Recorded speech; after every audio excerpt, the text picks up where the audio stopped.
spread love. Spread love around. My people spread love. Spread love around. Forget haters and their nasty ways. We can be better, living greater days. In a new time, we respect our neighbors. Nation building worldwide, because we know we are our saviors. Rescuing the world from hateful domination. We are the victors with the revelation. Passion created. Dun dun dun dun dun dun dun dun dun dun dun. This is In the Wings with NIA Theatrical Production Company, where we sit and chat with actors, playwrights, and directors. I'm June. And I'm Samaiyah. This week, we are meeting with our artist director, CEO, Evria Waldron. Welcome. Thank you. It's great to be here on set with you ladies today. Thank you for being here. We're excited. Yes, indeed. I'm excited as well. And also, I listened to your first episode of the podcast, and it was pretty good. Thank you. I actually enjoyed it. It was kind of entertaining, you know, and a bit funny.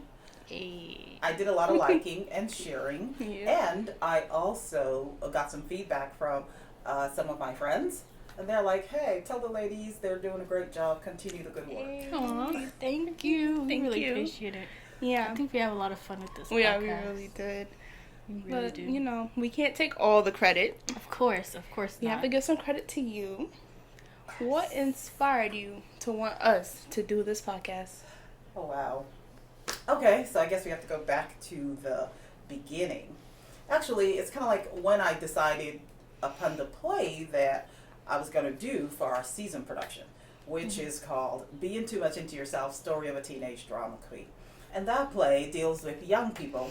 And some of the themes raised in the play deals with family, deals with friends, community, teamwork. And so, along with other topics that are raised.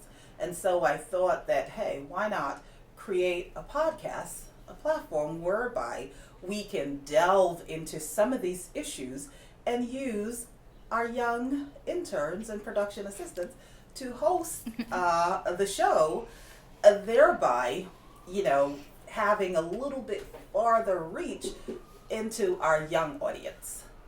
You know, because we wanted to really begin to have wider arms into the youth segment, into the youth population. And so, therefore, creating a podcast, and we're hoping that young people would listen, you know, and definitely, you know, chime in as we continue to grow. Mm-hmm.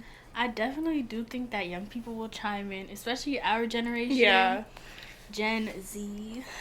You know, we need something that really catches our attention, you know. Yeah, like draws us in like quickly at that. Quickly. And it's not too long that we just get distracted and and it's not like one of those monotone, you know, drawn out podcasts. Right. You know? Yeah. It's something fun, you know, we gotta have high the energy. Exactly. So yeah, and I think we really enjoy it. Yeah. Which makes it even better. Yeah. And that's good. I get to work with my best It's for real. Like my best friend. That's So, right, yeah. you know, and I look forward to growing. Yeah. And the potential is great, you know. And like I said, you know, we want to reach out there to the young people. So the young people, if you're listening, we really want you to chime in and give us your feedback. Yeah. You know, on how we can make this better for you. Yeah. But you know, this is not going to be just some straightforward interview. Uh-oh. Yeah, we're not gonna be like, so no. No. Okay. You know, we gotta spice it up a little, make it a little interactive. So, you know, we have our basket with questions. Uh-oh. Just pick a random paper and then... This is sounding dangerous. Okay. It's random questions. Just pick one random paper. Okay. You know, we could get into it. Who created these questions anyway? Shh, we're not talking about that. Okay, so the Anonymous. question states, what is something you would like to say you are very good at? Something I'm very good at. Well, I'm very good at being me. Period. Period. I love that. Yeah, I'm very good at what I do. Period. And I'm also very good at creating something out of nothing. Mm-hmm. And by that, I mean, I like to, like cooking. Like my niece says earlier, I could just have a can of beans in the cupboard, nothing else. Literally. And in a couple of seconds, I could literally prepare a meal. So those are things that I feel I'm good at. And I'm good at being a good friend as well, You're good at doing that too. Yeah, and I'm good at being a good boss. Yeah. Right? Yeah. Yeah. Yeah. Yeah. Okay. We're not just saying that, guys. She really is a good boss. All right. What are you good at? I think I'm good at doing makeup. Yeah, you are good at doing that. Period. And being a good friend, as you said. Of course. That's true. We all should have something that we're good at, Yeah. or at least know at least one or two things that we are good at. So, What are you good at?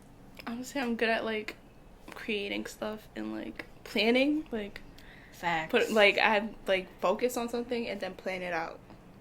Facts. Yeah. No, she literally delves into everything. Yeah. Like, she was making stickers at one point. Now she's doing nails. She just does all sorts of crafty things. that's true. June Yeah, is a you're very Gemini. good Yeah, and that's she's very such a Gemini creative. thing. Yeah, for our last production, Love At at the the Diner, did a lot of creative work on that Yeah. production. Period. Yes. So, Okay, yeah, so what do I that's do? good. Pick another question or something? Okay, let's get into your Yeah, career your career. Okay. first. So, when and where did you start in theater? Well, I started working in theater, I should say full-time, in 1999. And that was at the Paul Robeson Theater, right here in Brooklyn, not far from where our office is located now. But I always loved theater. Growing up as a child, I was always the one to recite the poem, memorize the verses, that sort of thing. And I got involved in theater in Barbados as well. I used to go to the People's Cathedral, and the theater director there was this wonderful lady, and she was able to involve us in theater. And I remember my first show I did was Noah, and that was exciting. So I have always been interested in performing, interested in theater, and full-time working in theater since 1999. Period. So she's not new to this, she's true to this. Hey. Period. Yeah. So, speaking of NIA, there are a lot of other production companies that you could have worked with, but we want to know what drew you to NIA in particular. Oh, what drew me to NIA? I should probably tell you how I got started with NIA. Because Yes. at the time I got started with NIA, I didn't really know much about the company. But what happened was one day, I used to drive a Ford truck. And one day, Ulric O'Flaherty, our now technical director for the company, he calls me up in a hurry. He's like, Evria, I need to borrow your truck. I need you to do us a favor. We need to take a set to Manhattan. I was like, what? So then I was like, okay, whatever. So just to meet me downtown. So I came down here and they loaded up the flats on my truck and I drove it to Manhattan because there was a show happening in the city and something had happened with the transportation.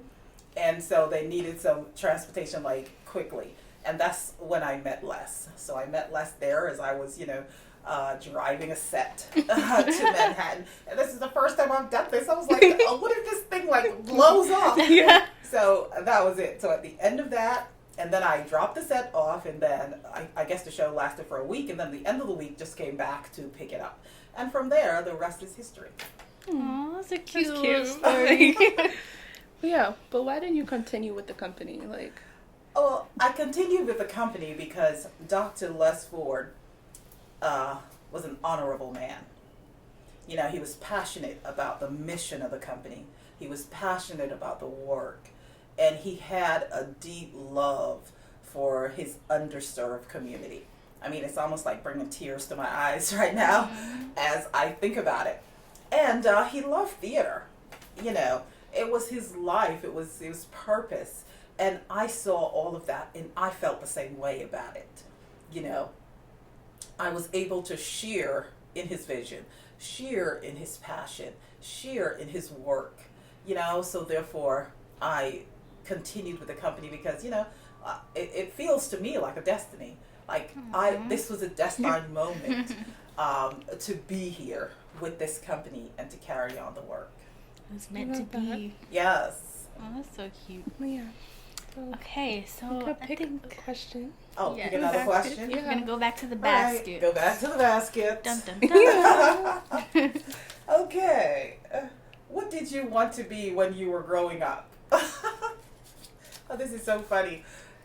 Because I wanted to be a flight attendant, believe it or not, and work in the hotel industry. And well, those things didn't happen. But guess what? I'm working in an industry where I am still being of service. Yeah. So those were service industries, and here I'm working in a nonprofit 501, and I am serving my community. Yeah. So it sort of like ends up being the same thing.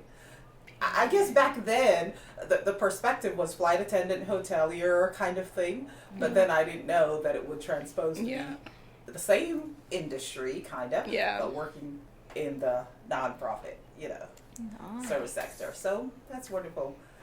I'm not disappointed. Period. Flight attendant sounds nice, but I would be kind of scared to do that. Yeah, but like you get to travel the world though. Like I know. even if you don't like get to stay there for long, like you're still traveling places. Yeah, my cousin Eden, she's a flight attendant and she's going somewhere like next week, and I'm like, it must be nice because I want to go there. She's been all over. Yeah, that's right. That's cool though. What did you want to be when you were younger? I wanted to be a dancer, and I also wanted to be a nurse. And I was like, Excuse me? What do you mean when you were younger? Ladies are only 20 years old. I mean, like, 20 You have all the time in the world to be what you want to be. Okay, so you can be a dancer who later becomes a nurse, or who becomes, something else. A nurse with a dancer on the side. Exactly. Or you don't have to become a dancer, but you can pursue dancing on your extracurricular activity. like those a kinds nurse is questionable. of things. Like I don't have that passion no more. Okay, That's well, okay too. that's okay too. What did you want to be? I wanted to be basically every job that you could think of. That's what I wanted to be. I wanted to be a singer, a teacher, a wrestler at one point. Oh my goodness. And I had this fixation on wrestling. Not SmackDown Raw. Not SmackDown. And I wanted to be a wrestler at one point. I just wanted to be a lot of different things. But now I'm doing psychology, as you know. And I like it. But once again, ladies, who says that you have to be one thing for the rest of your lives? True. You don't have to be. Like, dancing is something that you don't have to make a career. Yeah. But you can make it an activity. Like a hobby. Yeah, a hobby. And also the same thing with painting. If you love painting, find time, that you can paint. Yes, granted, as you said, supplies are a bit expensive. Yeah, But you they can, still afford a little something coloring. I love to color, Me too. believe it or not. And so those are things that you can do as extracurricular activities. Also, there are a lot of nonprofit organizations that offer courses, classes, activities for young people that are free, or even if it's not free, a minimal cost. So those are some of the resources that we need to pull together, as a part of this podcast that we can put out there for other young people. Because if you ladies are feeling that way, then we know there are a lot of young people out there that probably, definitely feel the same way. Yeah, well, But you have time to do what you want to do. You don't have to wait until you're an adult to achieve greatness. Yeah, that's true. Start doing it now. Yeah. Start doing it now. Achieve something great now that you're young. Yeah. Okay, what motivates you to work hard? Oh, Lord, all the hard questions. What motivates me to work hard? Well, what motivates me to work hard is my purpose.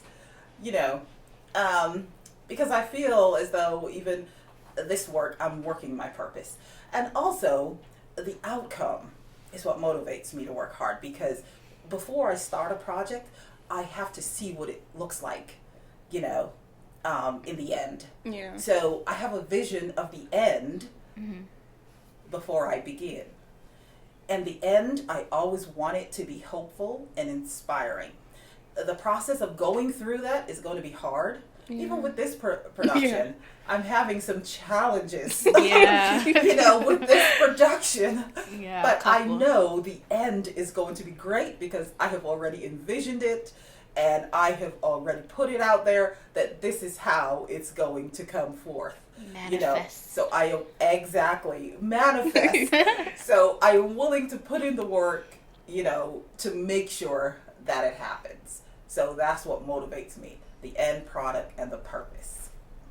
I think I need to work on motivation Yeah. sometimes. Yeah. Sometimes if I start something and I'm just not good at it, It's just like, I if don't I'm want to do this no more. immediately like bad at it, I'm gonna be like, all right, whatever, on to the next thing. Yeah. But it's good to not do that. It's good to try a Yeah, couple try. times and like, and you need like something that's like you look forward to. yeah, you to need be something motivated. Like, you like. even if you don't like it, yeah, because and sometimes you you're need gonna to do it. Yeah, sometimes you're gonna have to do stuff that you don't want to Yeah. do. But like you said, you have to look at the end goal. Yeah. And also, the purpose for doing what you're doing. I mean, like you said, sometimes you do things that you don't want to do. What is it that you're doing that you don't want to do, and what is the outcome? Is it that what you don't want to do is going to give you a good outcome? Let's say like exercise. We don't want to exercise. We're like, oh, I don't even want to. But the outcome and the end result will benefit us. And that's going to motivate you to follow through. So therefore you got to look at it that way. Or sometimes, people are forced to do things they don't want to do, and the end result is a negative end result. Yeah. So also you have to look at it that way. Is what I want to do, is it going to be a good end result, or is it going to be a bad end result? Yeah. And then in that way, you can then make a decision, well, I don't have to go through with this. Yeah. Okay? Because the outcome is not going to be good. But then those that have good outcomes, you can feel motivated Yeah. to want to follow through, Period. Yeah, Okay. it's This like is good. school. Yes. Like I don't want to do my homework a lot of the time, but I want the degree. So Yeah. I have to, follow through. Push That's right. through. Push it to the limit. And I'm in it to win it, I'm in it to win it. Oh, yeah.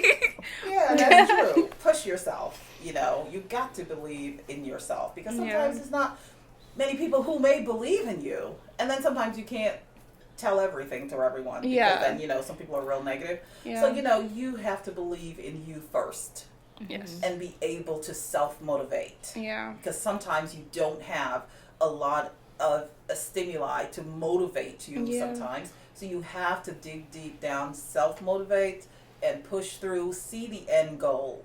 Like the creator starts at the end, already knows the outcome Yeah. of what the product is going to look like before you even begin the process. What is one of your most favorite productions that you've directed? One of my most favorite productions I've directed, I would say, would be Harriet Tubman, The Woman. And I did that about 2 years ago. And that holds a special place in my heart. And I'm not going to get into it because I don't want to be here all day. Okay, so And Harriet that play Tubman. was written by Dr. Les Ford, and he wrote 2 history plays, Harriet Tubman, The Woman, and Nat Turner. And Nat Turner is yet to be produced, and that's one of my projects that I will do, coming soon. But Harriet Tubman, The Woman was really a deep and phenomenal experience for me. Speaking of, productions, we want to know what goes into choosing a play, and why did you choose this one in particular? I mean, a lot of things can go into why a director chooses a particular type of play. But for me, and for this particular play, I chose this play because it deals with young people. And like I said before, I wanted to begin to have a bigger reach into our young audience, and further develop our young audience. Not that we haven't done plays for young audiences before, we have. But this particular play, I chose it because coming out of the pandemic, we had a lot of separation of family, separation from community. And therefore, this play deals with young people, and I wanted to bring back that community, and I wanted to give young people an opportunity to have fun, you know, and to also give families an opportunity to come together, because the play deals with a family. Jada, she's in a family, mother, brothers, sisters, an estranged dad that later, you know, reunites with the family. So, no, I didn't give anything away. So this is why I chose this particular play. And also, what goes into for me to choosing plays is also based on my audience. You know, based on my audience, based on the content of the script. Is it something interesting? Is it exciting? You know what I'm saying? Is it going to sort of like have a good outcome? I always do productions to inspire. Yeah. And if a play does not really hold that for me or inspire, or I feel that the play should offer hope, because I always wanted to offer hope. I always want to offer something hopeful, you know, to my audience, because the world is so much trauma and trouble that, you know, and the plays that we do must offer hope, must offer inspiration. And those are the basis for me choosing a production, and particularly this one, because I want to, after 2 years of being so closed and locked off, I want to inspire hope. I want to bring joy, build community, you know, bring families out and together again to enjoy something that's quality and entertaining. Okay. Shall we go back to the basket? We should. Okay. Okay. Go ahead I and hope there are no trick questions in here, you know what I'm saying? Maybe not. What is your favorite color? Oh, this is simple. Right.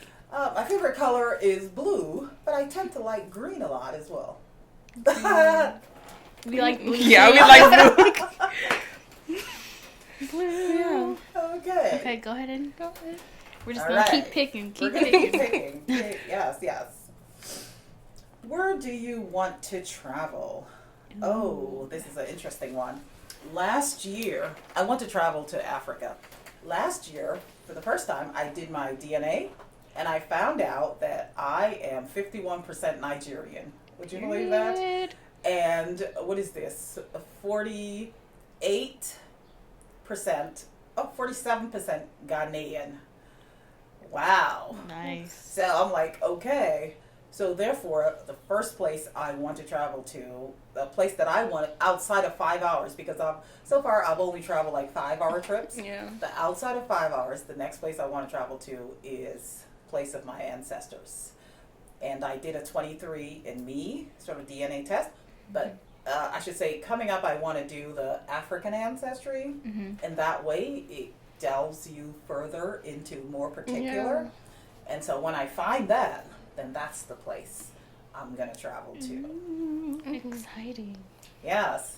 And speaking of that, I mean, I feel that all of us, you know, here, Africans in the diaspora, that we should make it a point to really do our DNA testing. You know, just so that we can have that knowledge and have that connection to roots and to ancestors. You know, because one of the things that always troubled me growing up is that I would read the Bible and I was like, they have all these genealogies in the Bible, you know what I'm saying? And then when it came to me, I didn't have one. So I always wondered, and I've asked, wait, how is it that Jesus has a genealogy and I don't have one? You know?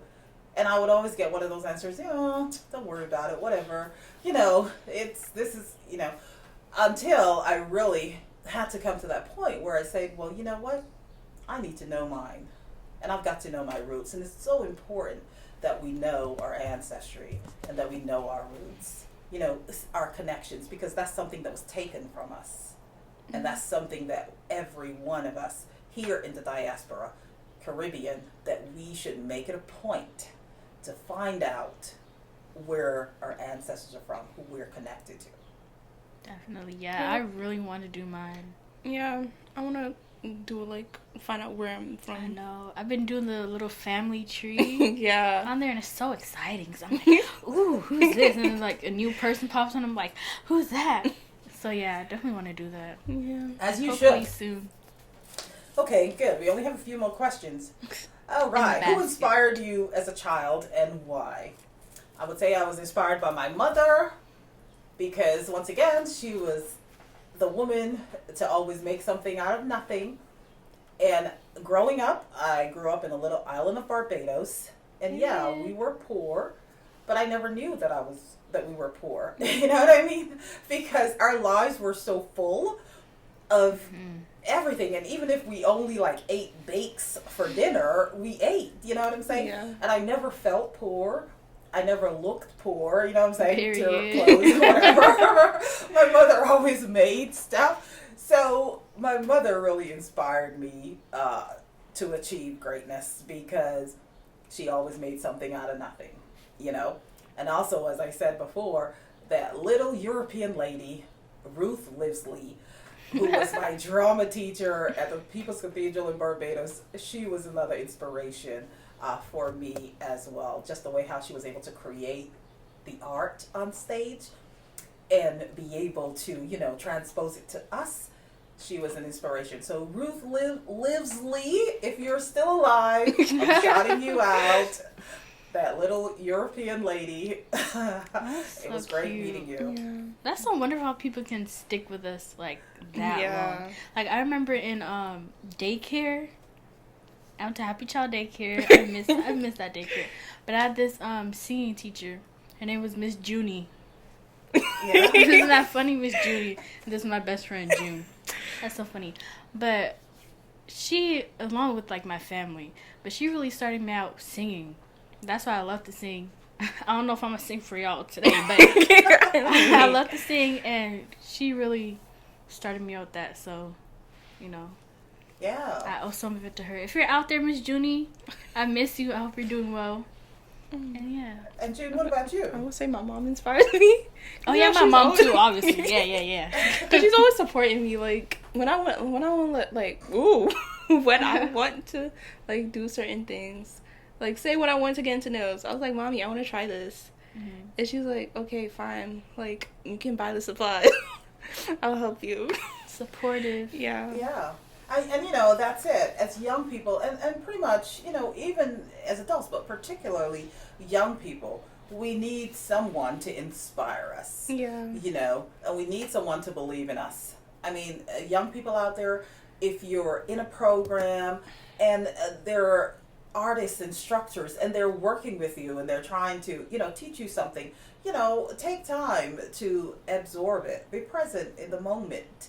You know, because you don't know what that person can, stir up within you, a gift, a talent, something that you don't even know existed, you know, to really inspire you to move on to something else. So we all need someone to inspire us. So please, be an inspiration to somebody today. Yeah.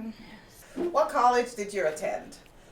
The illustrious Hunter College. Illustrious. And also, I went to Cal State LA. In Los Fancy. Angeles. Los Angeles. Fancy. Howie. I love that campus. It was great. We had some fun out there. Shout out to Melissa, all my other roommates, Brenda. Hey. Okay. Hey. What is one job you wouldn't want to do? Okay, we're gonna leave that one for another time. What is the job? It's Guys. controversial. Okay. Guys, comment down below what you think the job is. Bro. I know what I wouldn't want to be. I would never want to be a surgeon. That's so like, I don't know, like especially like a brain surgeon. Because you have all this weight on you. Like the stress of like having not messed it up. That's right. And my hands are shaky too, so I definitely can't that's do right. that. So that's not a job for you. I wouldn't want to be a police officer. No. No. Okay, wow. 2 more questions. How do you deal with stress? Cry and go to sleep. Push to the back of my mind. I usually take a walk, you know, or I take a walk, and I love tea. I drink tea and showers. Take a shower if you're feeling stressed. And also, I love to take sea baths. So once the season is ended, I want to go to a place where I can take like several sea baths. And that really helps, you know, to prepare me for the next season and relieving stress. But if you don't have those options, it's good to step back from whatever it is you're doing. Don't think that the project that you're working on is going to, that you can't step away from it. Because guess what? If something happens to you, Yeah. that's it. We're going to find someone to replace you. You know, that's how it happens. Yeah. So it's best that if you're working on a project or if you're working on something, to always take a break, Yeah. step back, you know, take a walk, drink some tea, you know, take a shower, and then come back to the project. I mean, it's not always that simple, you know what I'm saying? But then it gets into a whole long conversation as what you think stress is and how to Yeah. define stress and, Yeah. and what is stress, but we're not going to talk about that. Yeah, it's different for everybody. Yeah, so simple. Just take a shower, step back from the project that you're dealing with, and take a small break and have a nice cup of refreshing herbal tea. Herbal to be exact. Remember, mental health. Your mental health is important.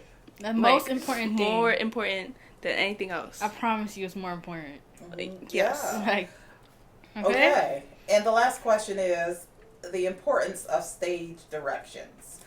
Well, the importance of stage directions is to direct the actors, let the actors know how to move on stage. And in a larger word, we call it blocking, you know, that creates the picture that the director wants on stage. And also the playwright provides stage directions as well.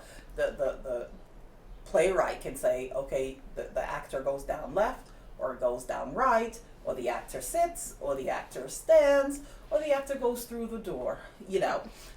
You generally sometimes, you know, the playwright provides those, but then there are times that a playwright can write a scene with no stage directions, and that's where the creativity of the director comes in, you know. And that's where the director then says, well, okay, since there's no stage directions here, I'm going to say the actor is going to do this or the actor is going to do that. So stage directions are very important because that's what creates the picture and the action on stage for the audience to understand what's going on in the play. kind of brings it to life in a Yes, sense. indeed. Brings it to life.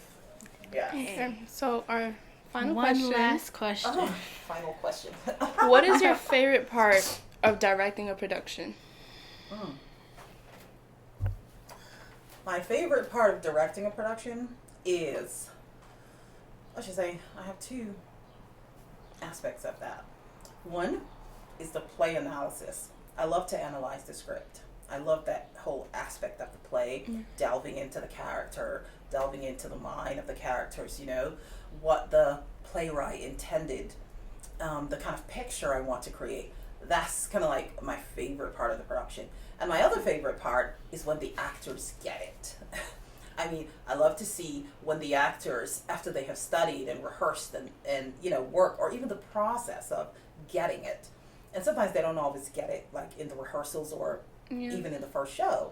But as the run continues, you see the actors are evolving and they're getting it. So that's kind of like my favorite part, is to really delve into the characters, see what the playwright had intended, and be able to then see the actors get it and put it on stage. Sometimes I feel like, well, this only happens like a small amount of time, but I feel like sometimes some actors don't get it until they're on the stage. But I love seeing that. Yeah. I was seeing like, dang, you got Like it the like realization that. of Yeah. It's like, they have you know, that. the adrenaline is Yeah. really kicking Yeah. in. I love seeing that. Yeah, that's right. Sometimes, yeah, they really get it on stage. And sometimes I have seen where when they're on stage and they get it, then I was like, that's not the blocking we did. You know what I'm saying? It's kind of like, why didn't you do that in rehearsal? Yeah. You know, because then if you'd done that in rehearsal, then I could have done something different. Because sometimes, you know, that's what happens. I mean, it's rehearsal is always so important, you know, because when you do that, then the director has more to shape and to mold, you know. So we always want you to get it before the stage, but then evolve, you know, as the play continues. Yeah. What's your favorite part? Oh, I like creating the props and like Same. like just in general, like creating a playbill from like last production. Yeah. Yeah. That was like fun. Yeah, you guys did an excellent job. You know, you did an excellent job on that last production. So we're looking forward to both of you and our production assistants, yes, doing a great job on this production. And you guys are also understudies as well. or I should say a part of the ensemble Yeah. cast as well. So we look forward to that. And I just want to tell everyone a little bit about the production. It's called Being Too Much Into Yourself, Story of a Teenage Drama Queen, written by Jermaine Morton. And also, our premiere, I should say our preview of this play happens June 25th at the Tilden Neighborhood Center at 6 p.m. and that's 630 Mother Gaston Boulevard, 6 p.m. Now, please note that there are no tickets sold at the door. All tickets must be had in advance. Advance tickets only for the preview of this performance. And tickets will be available on Eventbrite. And we also have physical tickets available at our location, or we'll give you have our numbers, you can call up and you can get tickets, but no tickets will be available at this venue on June 25th for the preview of Being Too Much Into Yourself.